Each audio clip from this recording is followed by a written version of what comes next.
Hello, welcome to this week's podcast. Meanwhile in the Falklands, I completely forgot the name of it then. We are currently sitting in the West Door. It is a beautiful day. I'm ever so sorry, listener, but there is a hum in the background, and I'm hoping that by the time we edit this back at the office, you won't notice it, but we've just described it as atmospheric. It is a beautiful day. Stunning. Is it not? It's very nice out there. The wind has picked up a little bit more now, but this morning at about 6 o'clock, 6:30, it was just so still out on the Narrows. Just see everything reflected off the water as the jiggers were coming in.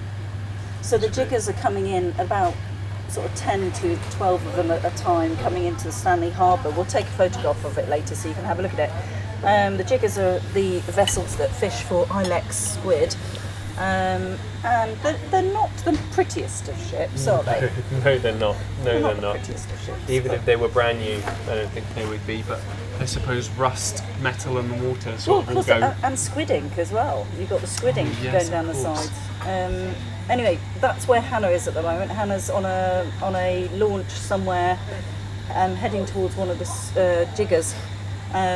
So we should have a piece on that next week. Now, the other thing, obviously, let's start this podcast with quite a sad note in that this week there was a massive fire on board a jigger northeast of the Falkland Islands, and 5 people lost their lives on it. If you're watching along with this week's programme, it's week 416, and just to let you know, we did have access to some photographs of the ship, but we felt, knowing that there were 5 people on board. After careful consideration, I would say we opted against using the photographs. Not all local media outlets followed the same thing, and I'm not saying they were right or we were right. I just think we were chatting about it with someone who sometimes does some freelance work for us.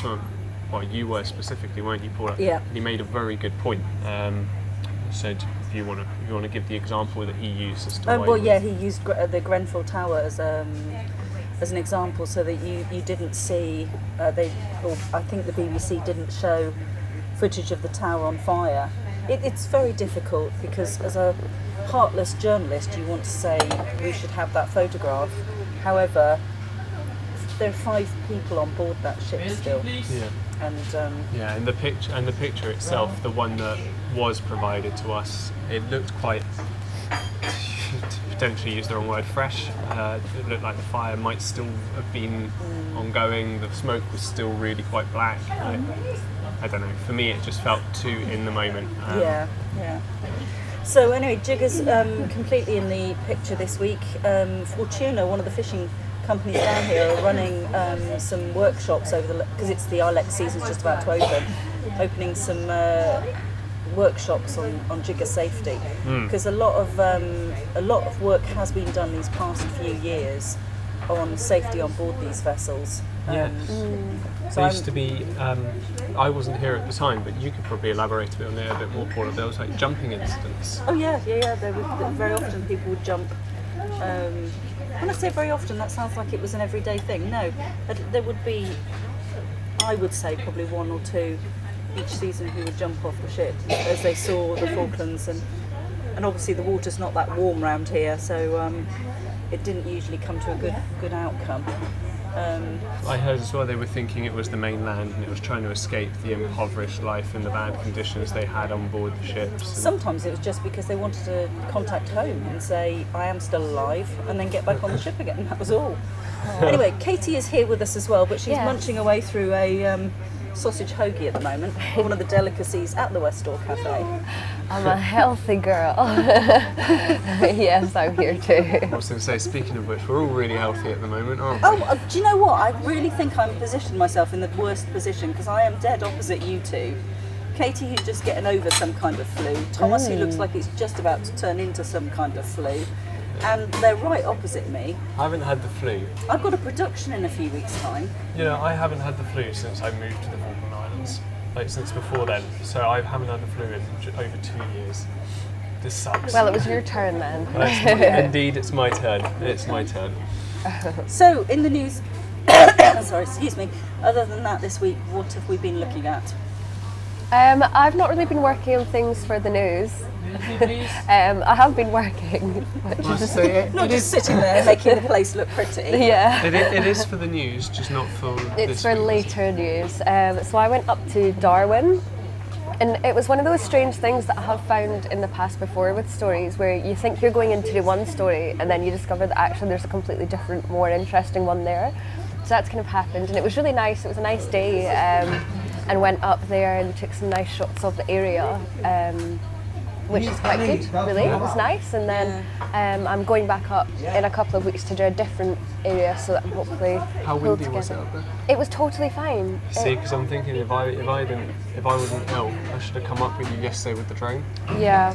Do you know what? There's two places on the Falklands that we have some kind of curse with. One of them is Darwin, and one of them is Volunteers Point. And no matter what we do, with Volunteers Point, I think we've tried to do it at least 4 times, and the footage either is out of focus, it's chucking it with rain, Overexposed. it's overexposed, or we lose it. That's really... It's a real shame, because the last one that we lost it with was Chris, and I know that his stuff would have been good. Yeah. His stuff would have been good.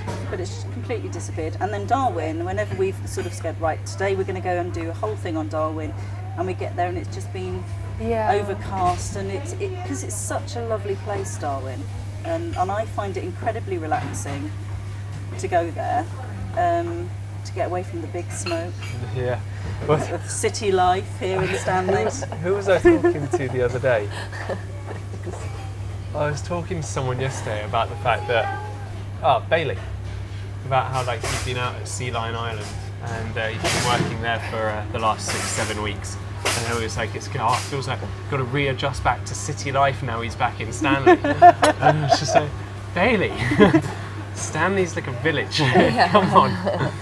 But when you have spent the last 6 weeks doing outdoor tour guiding and manual labour in a place like Sea Lion Island with the stunning wildlife they have available there, I'm sure coming back into Stanley would feel like the big smog. Yeah. Yeah, indeed.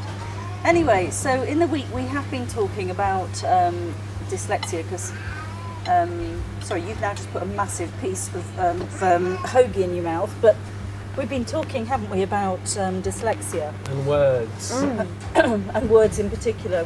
I'd written the news this week, and I'd written the word compendium, which I thought was a fairly everyday word, but mind you, they were very, very young, the guys in our office who had never heard of it. We won't emphasise the fact that Katie put her hand up as well. Oh, did you as well? Oh, right, okay. So the word compendium came up in our read-through, at which point I think I said, we've got to tailor it to 12-year-olds, because that's the average reading and hearing age of the entire world. So we kept Compendium. So I was like, we can't keep compendium in. I know what it means, but I was like, show of hands, who doesn't know what compendium means?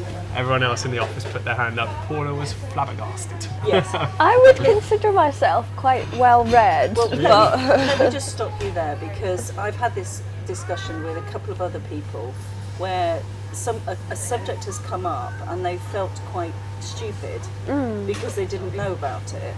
But if you don't know, you don't know.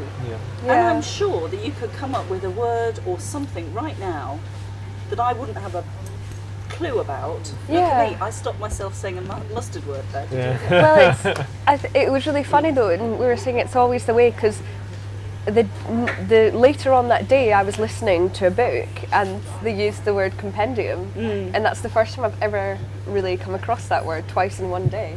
It's so funny how that works. Yeah. Like no matter what, as soon as you understand, like you find out this new word, it all of a sudden starts popping up. And Yeah, absolutely. It'll be a hit today. The other thing you were talking about is as a dyslexic, when you read, because you were saying that you have problems, or dyslexics have problems with words like the and. Yeah, so how the majority of dyslexic people work is when they read, they picture what they're reading. Every single word, you see it, rather than someone without dyslexia can understand a word without having to see it, whereas a dyslexic needs to be able to picture it. So a sentence like the brown cow jumped over the wall, and then ran You away. must have read exactly the same book as I had, because that's exactly the same sentence that they gave. The first word, that doesn't have any, you can't see the, and it actually makes my head hurt when I think about the word the. Whereas brown, I know what brown is, and then as soon as I get to cow, the brown shape moves into a cow. But then as soon as we get to the and, my head is just gone, because I can't see an and. What's an and? So that's why you'll often hear people, and I know I do it, I replace words like the and with sometimes an or a, or I think they're interchangeable. And for a long time when I was little, the words Pacific and specific, It's a common. wrong way round, that kind of thing. So I think it's just, if you can't picture a word, then you can't comprehend it, really. My daughter, when she was at school, when we were in the UK, which was some time ago now, she was at school. She was an undiagnosed dyslexic for a long time. She wasn't actually properly diagnosed until she was at college. But when she was at school in the UK, she was in the library, and she would bring back her book, and she would almost have a little panic as she spoke to the librarian, and the librarian would say, "Do you want to renew or return?" And my daughter would stand there and say, "I want to give you the book, but I don't want you to give it me back." And so the librarian, who clearly was a very patient lady and realised that maybe there was some underlying issue there, would be very gentle and say, that's a return then, and never get cross, that's what you need. Take the mick. Take the mick. Now I want to give you the book, and then I want it back again. Okay, that's a renew. So, and also I know she has problems with Dubai and Dublin. Yeah, so That's similar. Okay, yeah, I can see that. I mean, Another- you have them written down, they look so similar. But if you think about it, you can't see a renew, and you can't see a return. No. But also here, she was with me when I picked up my conservation ball tickets. By the way, listener, if you're in the Falkland Islands in September, it is one of the top social occasions of the year. I was picking up my conservation tickets, and the band who were playing were called Spanglish, and you've seen their logo, haven't you? Yes. It's all sort of like wobbly, and some of the letters are back to front. Yeah. And my daughter looked at it and said, "What does that say? Does that say Baywatch?" We said, "No, it says Spanglish." She went, "Oh, and is that how it's supposed to look?" I said, "Well, that's their logo. That's what." She went, "Because that's what all words look like to me. Yeah. They all look like they're wobbly."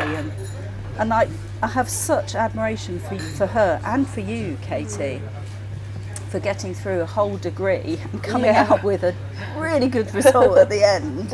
Yeah, When you're struggling like that. It's funny. I was in third year when they realised, and it was only because I'd written this essay. Third year of university. Of uni. Yeah, and it was, they only realised because I wrote an essay, and I got a D, and I was devastated, and went to the lecturer, and she said, "Well, you wrote it the night before. What do you expect?" And I'd said, "No, I've been working on this for weeks and weeks and weeks. I promise. I've been at every lecture, have a look." And she was like, "Right, well, that's not right. There's something wrong with that, because this reads like you've thrown it together." And then they went and checked, and it's like, obviously everything's dyslexia's on a spectrum, and I'm really far along it. Oh, So it's God. I honestly thought everybody read and the words changed places. I thought that was what reading was. It's not. I think just in case you were wondering. It was an extreme sport. But you get, it seems to me, I mean, I don't know whether you know any other dyslexics who were picked up earlier on in their life, that you get tested and you get told, yes, you're a dyslexic. So you're allowed extra time on your GCSEs, for example. Yeah. But then when you go to college will say, no, you need to be retested. So it's... I've heard of that before, yeah. When you they make you test over and over again to sort of prove that you're eligible for the things. But I think it all depends on, and I don't know if you were maybe the same with your daughter, but I know that my parents without realising, made loads of allowances and covered this. So, for example, and this is probably embarrassing myself a bit, but I would put my clothes on the wrong way round until I was too old to be. I was about 9, and I would put things on, my jumper, then my t-shirt, Okay. And I would only put my clothes on the right way if they were laid out in order. So if they were laid out in the order that you pick them up and you put that on, then the next thing then I could get them on, but otherwise I couldn't. And that's like, if your parents are making allowances and are almost being really helpful, that actually meant that my dyslexia wasn't picked up because they were helping me so much along the way. With my daughter, I'm not going to name her. With my daughter, I would correct her with her grammar and her spelling and things like that.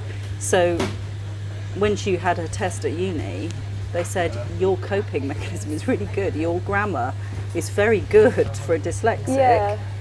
And that was because we were sorting her out as she went along, but no one knew. I just thought she didn't like reading, and when actually there was something. Anyway, so moving on from that, Thomas, who's really not feeling very well, and we are going to go to the office soon and get you some paracetamol, and you can go back to bed while we sort this out. So sorry about that. We just got interrupted by a phone call. Thomas, what have you been working on this week?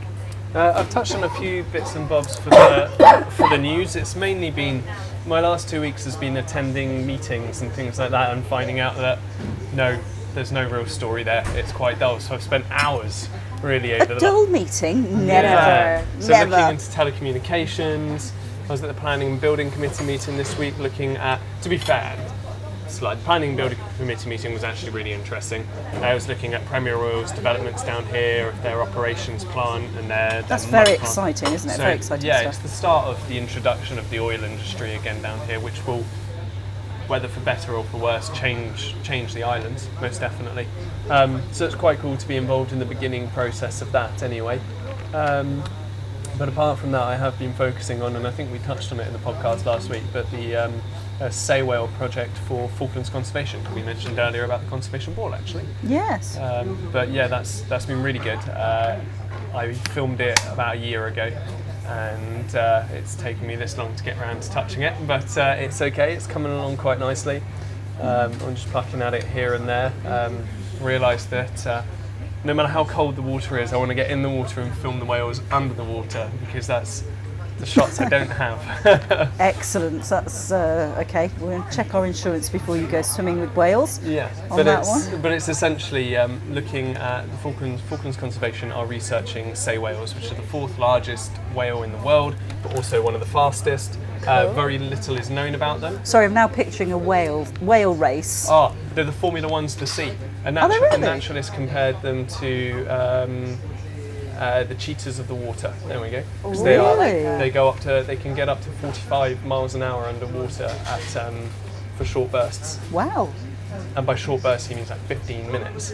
So you can see a whale and it will go, the sei whales will come up once, come up twice, come up 3 times, and then you can tell when they're diving because they arch their backs a bit higher, and at that point they're gone and you won't see them again for 15 minutes and you can't follow them because you can be there and then you can look over there 5 kilometres away and they're just blowing over there and there's no way we can catch up with them now. Now I remember the conversation we had because we were talking about whale blow. Yes, whether blowing was an accurate description, but it is. So yeah, they're one of the least studied whales on the planet. They're really quite elusive. They don't really travel around in groups. They're not the most social whale. Sometimes groups of 6, but often they travel in on their own, so it's solitary travellers. And they don't often come around the coast. They're normally in pelagics at deeper waters. Okay. So the Falkland Islands is very unique in the fact that it's one of the very few places in the world you can come and see sei whales just off the coast. Oh wow. Yeah. Okay. So, and if you want to know any more than that, tune into FITV in March when I finally finish the video. And Michelle, who works at Falklands Conservation, who used to work for FITV, did part 1. So she did the initial research they did in Berkeley Sound. And I went out for the 2nd phase, and they've just started the 3rd phase as well. Yeah. So I need to get this video done to keep myself in their good graces. They can take me out and with Caroline and research some whales a bit more. Pictorially, it is lovely to see, isn't it? It's really nice. But like you say, it would be lovely if we could get that underwater shot as well. It's just something to mix it up a bit as well, because they're only because sei whales aren't the most glamorous whale. Like, they're not like a humpback where they come out and the big splash and everyone's like, wow. There's literally, you get... What are they like? Wow! You get like 3 or 4 seconds where their dorsal fin is up and then with a blow and then they're back down again, and that's the extent. That's the extent of what you see when it comes to sei whales. But they were hunted to near extinction during the whaling industry. Their numbers were reduced from 250,000 to 2,000. Wow. Okay. Yeah. When commercial whaling for sei whales got banned, that ended in 1977, and the numbers are back up now to about a third, so it's about 80,000 of them. But one of the biggest concerns that Caroline and the researchers have is genetic diversification. When you've got a group of only 2,000 left, and now they're back to 80,000, how diverse genetically, how diverse is this group? Because you had a much smaller group to begin with. So are they going to be more prone to disease and things like that? So as especially with climate issues that we're facing, as the world moves on, it doesn't matter that these numbers have gone up. Our sei whales are going to quickly reducing their numbers because their immune systems aren't as strong. So the research they're doing is really pioneering. No one really knows much about sei whales. So yeah, if you're interested in whales, come to the Falklands. Yeah, clearly, because also there's southern right whales, aren't they? Are they a bit more glamorous in your whole Far more glamorous, absolutely. spectrum of whales? Are Yes. they not quite as glamorous? They're not the humpbacks, but they're... But they're inquisitive. So if you go out, as we well know, there was a couple of kayakers that went out to see some southern right whales off the coast of Cape Pembroke about 2 years ago, and the southern right whales will swim up to you and go, what the hell's going on here? Whereas sei whales are very shy and elusive, and if they can avoid you, they will. If you were a whale, what whale would you be? I'd like to be a blue whale because then I'm big. Nobody messes with blue whale. What about you? What whale would you be? The glamorous one. So you'd be the humpback who keeps jumping out of the water. Yeah, Show showing off. What about you, Paula? Which I would be a sei whale, so I'd just go off on my own. Go and read a book somewhere and moan about libraries. Tell you what, you see whales blowing and you think, oh, that's so cool, they're blowing the water out. Yeah, no, that's not a mucus. That stuff stinks. It's not a pretty thing. Not when you're there filming and it's like, oh, there's a blow and it comes this way up. Yes. That was a rude for awakening. the benefit of the tape, that was Thomas demonstrating filming a whale and having the blow Smack me right in the face. Right in the face. I mean, I just didn't know how much it was going to smell. Lovely. Well, let's move on from there. Coming up next, I can't believe what a great day it is out here. It's lovely. 40 mile an hour winds they were predicting today, and so looking forward to going back to bed and ignoring the sunshine. Yes. Whereas I go and panic that this is all you can hear is the hum. I'm so sorry, listeners. We won't be coming here again. Obviously, the hum is a lot louder than I thought it was. So Well, I think it's good. We've done the Westall Cafe a couple of oh, times. talking of now, Hannah, so- there she is. There, look, driving along with her shades on. Look how cool she is. There's a wave at her. Woo! Yeah, it's nice. She's just going by now. So she's obviously done her bit on the jigger, and she's now going down to the town hall for the briefing. Okay, very nice. Down there. So we're back on full rehearsals next week. Yes. The importance of being earnest. Just being honest. In the town hall.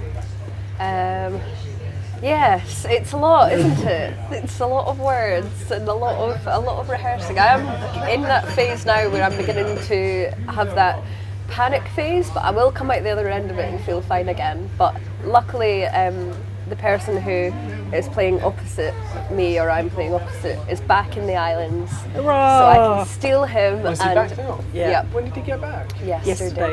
I Oh, can steal let's get him past it. and practice. Yeah.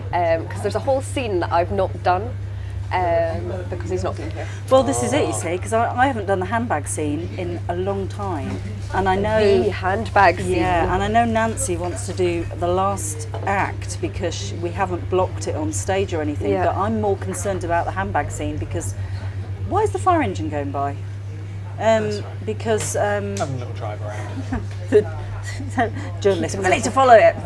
Follow that ambulance. Yeah, I'm a bit concerned about the handbag scene. I'm also concerned when she was looking at costumes last week because I've only got one costume that I've made. Yeah. And I'm in two scenes that are several days apart.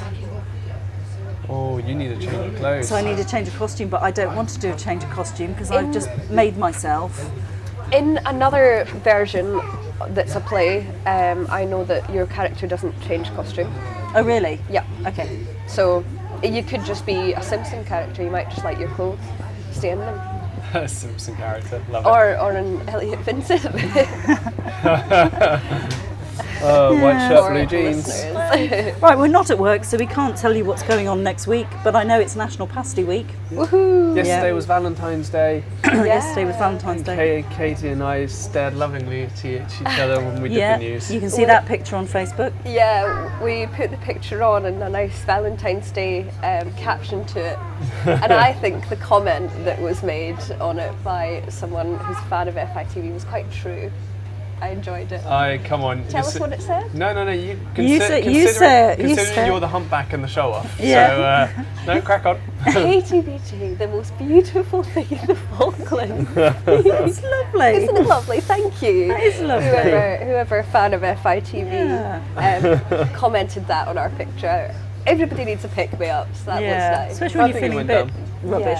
Yeah. I think it went down quite well. I think people always like it when they actually see pictures of us. Yeah, I They think like so. to see what we've been up to. But I think on social media the pictures of us normally go down quite well. They're the most liked ones, definitely. No, I did share it and call out your boyfriend. Yes. I'm sure that Katie enjoyed presenting the news more than she did being wined and dined by Elliot. I'm a lucky lady. Indeed. So Right. how was your Valentine's Day? Oh, actually? just don't even start. Go on. We were talking. Paula and I were talking last night. She had a very romantic Valentine's Day. We went to the Chandlery and Steve said, he was looking at the DVDs and I went, oh, we're going to have a romantic DVD. And he went, oh, I was looking at The Equalizer 2 actually. Oh. So I said, that's fine because I won't watch it. I'll go and do something else. So he was watching The Equalizer. I started to watch it because actually it's rather good. And then there was a Denzel Washington, isn't it? yeah, and then there was a particular scene, and I thought I just can't cope with that at all. So I left him to it. For those of you who don't know, Equalizer, a very hardcore action movie. The first one's quite good. I've only seen the trailer for the second one, but there's one particular scene that, as Paula said, that I don't even know if it's made me want to watch it more or less. I Sort of don't left want me to in know. between. No. And what did you do for Valentine's Day, Katie? We went out for dinner and had a romantic meal out, which was very nice. Oh, lovely. And then it was nice. There was lots of other people there as well, which Obviously, and then we strolled home because it was a really nice evening. The stars were amazing last night, so it was all very romantic. And came back and sat in the garden and had a look at the stars, and the cats joined us. The whole family was there. What did you do, Thomas? I spent the day/evening drifted in and out of sleep, feeling particularly sorry for myself. That's nice. Yeah, and then couldn't sleep last night, and I think I fell asleep at about 5:30 this morning. Oh no. So, Right, on that note, I think we ought to go back to the office, get you some paracetamol, can we just get and out send my you to little bed. violin first? Yeah. We put a little violin noise there Look, at the end. for you, listener, As I'm feeling sorry for myself. Thomas has managed to drag himself out of bed, get dressed, come down, do the podcast, and then we're going to deposit him back home in a minute. Anyway, if you'd like to watch along this week, you need to look at episode 416. Joan Spruce's new book is in there. Ooh, If you've got any interest whatsoever in the Falklands and in Falklands rural life and places in the Falklands, you need to get hold of that book. Available from the museum, I think, isn't it? I think so, yes indeed, Towards the end of this month, it's coming down to the Falklands. So yeah, 20 years worth of work has gone into that. yeah, I know. Amazing. Fantastic.